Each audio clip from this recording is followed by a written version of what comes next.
370 में जब 370 बनी तभी सारे कांग्रेस के लीडर ज्यादातर देश की संविधान सभा में थे, इसको कोई डिस्प्यूट नहीं कर सकता। उसको टेम्पररी रखा गया। क्यों टेम्पररी रखा? परमानेंट कर देते तो हटाने का सवाल ही नहीं आता। हटाने का रास्ता 373 में डाला गया। क्यों डाला गया भाई? आपने ही डाला है, आपने ही कहा है। नेहरू जी ने संसद में कहा कि ये घिसते घिसते घिसते घिस जाएगी, तो हमने घिस डाली। खत्म, bye bye, tata, goodbye, गया। एक आपसे पूछता है, ये जो भय बनाया गया है एक तरह से कि अमित शाह आएंगे तो यूपी में दंगे होंगे, अमित शाह आएंगे, इसमें आपका बड़ा रोल है। मेरा कोई रोल नहीं है, आपका ही रोल है, मेरा सबसे बड़ा रोल आपका ही है। अरे बाप रे, ये तो धोती खोल रहा है। मैं आप खैर, आप एक बात तो स्वीकार कर लीजिए, आपका मैं बहुत बड़ा रोल स्वीकार है। नहीं करूंगा, पर ये जो भय लोगों में फैला गया, खास करके मुसलमानों में, कि अमित शाह ऐसे आएंगे तो कहीं ना कहीं दंगे करवाएंगे। देखिए भैया, मैं 12 महीने से यहाँ हूँ। मेरे आने के पहले 45 दंगे हुए थे, मेरे आने के बाद भी 45 दंगे हुए। दंगे कोई व्यक्ति नहीं करा सकता। सरकार अगर ठीक तरह से शासन करे तो दंगे नहीं होते। तो ये छवि कैसी बन गई है? मैंने कहा था वो आपका रोल है। If you think you are bad, I am your dad. Amit Shah ji, ऐसा लग रहा है कि जब से आप गृह मंत्री बने हैं, आप बड़ी जल्दी में बड़े बड़े फैसले आप एक के बाद एक ले रहे हैं। क्या ये हकीकत है? क्योंकि होम मिनिस्टर बने आपको 6 ही महीने हुए हैं, इतने बड़े बड़े फैसले आपने ले लिए। कहाँ जल्दी करे भैया? कहाँ जल्दी करे? 70 साल हो गए, 70 साल हो गए जी। कहाँ जल्दी करा? 70 साल चले गए, जल्दी क्या करा? हम तो 1950 से कहते थे हम 370 को हटा देंगे। जब से मसला खड़ा हुआ कहते थे राम मंदिर वहीं बनना चाहिए। तब से कहते थे ट्रिपल तलाक नहीं होना चाहिए। तब से कहते थे कि सिटीजनशिप अमेंडमेंट एक्ट आना चाहिए।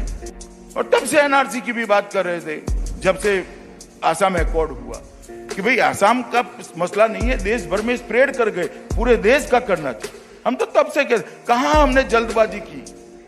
और फॉर योर इंफॉर्मेशन, अभी कोई चुनाव नहीं।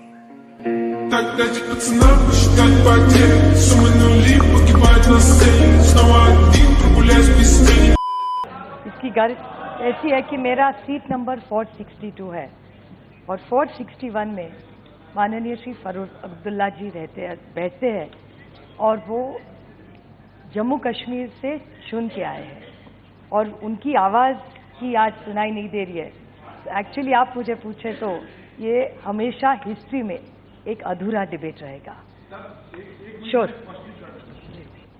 मैं सदन को अवगत कराना चाहता हूं, फारूक अब्दुल्ला जी को ना डिटेन किया गया है, ना अरेस्ट किया गया है, अपनी मर्जी से अपने घर पर है।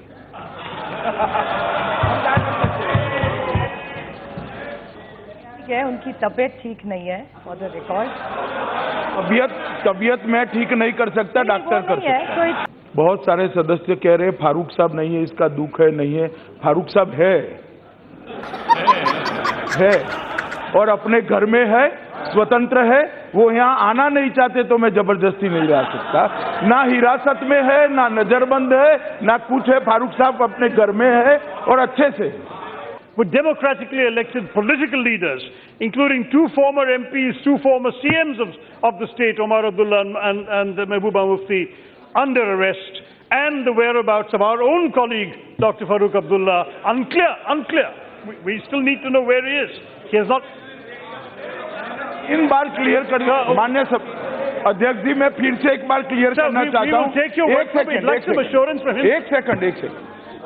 मैंने 3 बार क्लियर किया, मगर बार बार ऑपोजिशन ने मुद्दा कह रहा है फारूक अब्दुल्ला जी अपने घर में है, ना हाउस अरेस्ट है, ना डिटेंशन में है, तबीयत भी अच्छी है और मौज मस्ती में है। आप जरा बात कर लीजिए।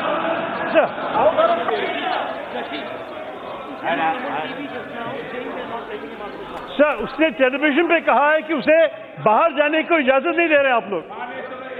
सर जाइए, सदन को अवगत करा दिया। मैं रिकॉर्ड पर स्पष्टता करता हूं, वो हाउस अरेस्ट में नहीं है। उनको नहीं आना है तो गन कनपट्टी पर रखकर बाहर नहीं ला सकते हम। So I just keep writing. I don't need no help, I don't need opinions, so don't waste my time then. आपने कहा कि अब देश में सुनामी है। आप वाकई मानते हैं कि देश में सुनामी है? जी।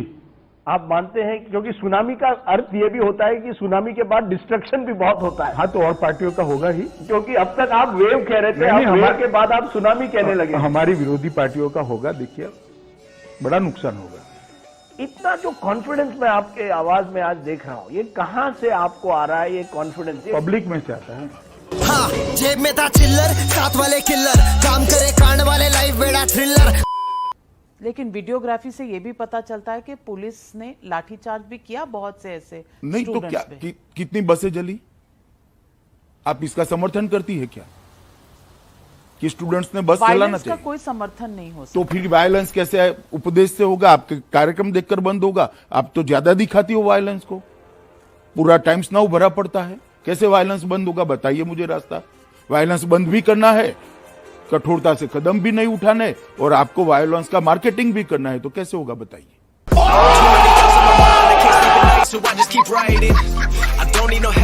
गजब बेइज्जती है। अब से 20 या 30 साल पहले बांग्लादेश से 2 परिवार आसाम में आए। एक बांग्लादेशी हिंदू परिवार था, एक बांग्लादेशी मुसलमान परिवार था। दोनों आए रोजगार की तलाश में, क्योंकि उस वक्त हिंदुस्तान में, मेरी कहानी में अंतर है भैया। रोजगार मैं बताता हूं, पहले आप सुन लो। रोजगार की तलाश में दोनों नहीं आ सकते। एक हिंदू जो है वो प्रताड़ना से भाग कर आता है। ये तो आप अज्यूम कर रहे हैं कि जो हिंदू फैमिली आई वहां से उसका उत्पीड़न हो रहा था। ढेर सारे कुछ का हो रहा होगा, कईयों का हो रहा होगा, लेकिन हर फैमिली का नहीं। ढेर जो जनसंख्या कम हुई है भाई, जो जनसंख्या कम हुई, यहां मुसलमानों की जनसंख्या बढ़ी, कम नहीं हुई भारत में। नहीं, वहां प्रताड़ना हो रही है, इसलिए उनकी जनसंख्या 30 से 7% और 23 से 3% हुई है। ऐसे सरलता से आप जंप मत करिए कंक्लूजन पर, ऐसा नहीं होता है। वास्तविकता यह है कि वहां पर प्रताड़ना हो रही है। मैं आपको ढेर सारे कैंपों में हो रही है, सही कह रहे हैं आप गृह मंत्री जी, इसमें कोई शक थोड़ी।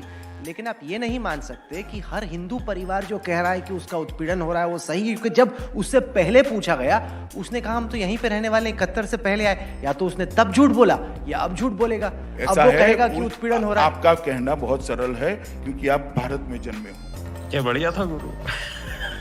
एनआरसी है इस देश के नागरिकों का रजिस्टर बनाना। इस देश में कोई भी रह सकता है क्या?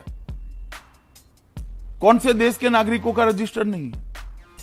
दुनिया में सभी देश के नागरिकों का रजिस्टर है। तो ये आधार, ये वोटर कार्ड और ये जितने तमाम डॉक्यूमेंट होते हैं, ये क्या आपको अपने नागरिक का पहचान नहीं देते? ना जी, ये नहीं है। इससे नागरिकता तय नहीं होती है, और आधार से तो जरा भी नहीं तय।